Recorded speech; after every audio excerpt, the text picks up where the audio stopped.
Si on considère à aller en dehors de la loi, on va tous s'y perdre. Je vais vous poser une question, Monsieur Pro. Comment se fait-il que le manifeste qui a été produit par Anders Breivik, vous savez, c'est le terroriste norvégien qui a en partie terrorisé le Grand Remplacement, qui a assassiné, je crois, 75 jeunes lors du massacre notamment de l'île du Toya. Comment se fait-il que des pages de son manifeste puissent circuler sur X? Est-ce que vous trouvez ça normal aujourd'hui qu'un terroriste qui est condamné, qui est actuellement en prison, qui a assassiné plusieurs dizaines de personnes en Norvège, puisse avoir son manifeste qui soit propagé comme ça sur X, et que Elon Musk dise « Attendez, c'est la liberté d'expression ». Est-ce que vous trouvez... Je suis désolé, un terroriste n'a pas sa place sur les réseaux sociaux. Donc tous les discours de Staline, on doit les enlever de tous les manuels d'histoire?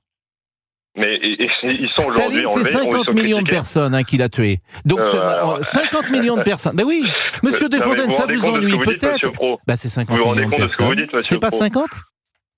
Mais non. C'est combien? C'est complètement faux. C'est combien? De toute façon, le sujet n'est pas celui-ci. Ah ben si, le sujet n'est pas celui-ci, mais la question c'est pas la surenchère. Mais c'est celui-ci. Mais moi je vous parle d'un terroriste. Staline, c'est combien de morts? Staline, c'est combien de morts? Staline, vous êtes de Monsieur Staline. Mais parce que vous êtes du Parti communiste. Vous savez, il y a des discours d'Adolf Hitler aussi dans les manuels d'histoire, et heureusement qu'on enseigne aujourd'hui vous êtes du Parti communiste. Votre parti a soutenu Staline. Mais quelle honte, Monsieur Pro. Quelle honte, Monsieur Pro. Pourquoi? C'est une honte. Pourquoi vous n'avez pas rappelé à M. Alliot qu'il a été fondé par un Waffen-SS? Pourquoi vous me dites ça? Moi je dis je n'ai rien à voir avec Staline. Je n'ai rien à voir et j'en ai déjà répondu. Je vous dis simplement que votre parti, je vous dis pas vous. Je vous dis pas vous, je vous dis votre parti et vous me dites c'est une honte.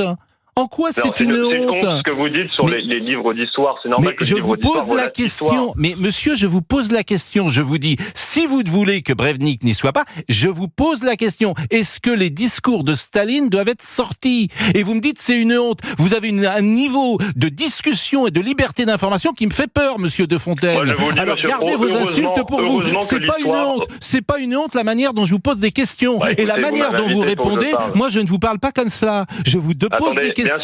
Je vous pose des questions. Vous appartenez à un parti qui a soutenu Staline. Vous me dites c'est une honte. C'est très étrange quand même votre manière de fonctionner. Ce qui est très étrange, c'est l'hétérogénéité de la manière dont vous traitez vos invités, Monsieur Pro. Parce que j'ai bien entendu la discussion que vous avez avec Monsieur Alliot, que vous encensiez sur le fait qu'il a été voir Monsieur Trump, etc. À aucun cas vous l'avez renvoyé justement. Mais je ne crois pas que je l'ai encensé par ses fondateurs. Ça c'est la première chose. Mais c'était pas le sujet. C'était pas le sujet. C'est tout. Deuxième sujet, Monsieur Pro, et je pense que vous pouvez en convenir. Le fait que le manifeste de Monsieur Breivik, terroriste d'extrême droite de Norvège, puisse circuler librement sur Twitter, je pense que vous pouvez convenir que c'est un problème, non? Mais je vous ai dit oui précis. Je vous réponds la légalité. Est-ce que c'est légal ou illégal? C'est tout ce que je vous réponds. Est-ce que c'est légal de faire de la politique terroriste? Si c'est illégal, on le sort. Si c'est légal, on le. Autrement, on n'en sort pas. Eh bien, c'est ce que je vous dis. Aujourd'hui. C'est ce que je vous dis, c'est qu'aujourd'hui sur X, le manifeste d'un terroriste peut circuler librement. Et bien, si c'est illégal, il doit être sorti.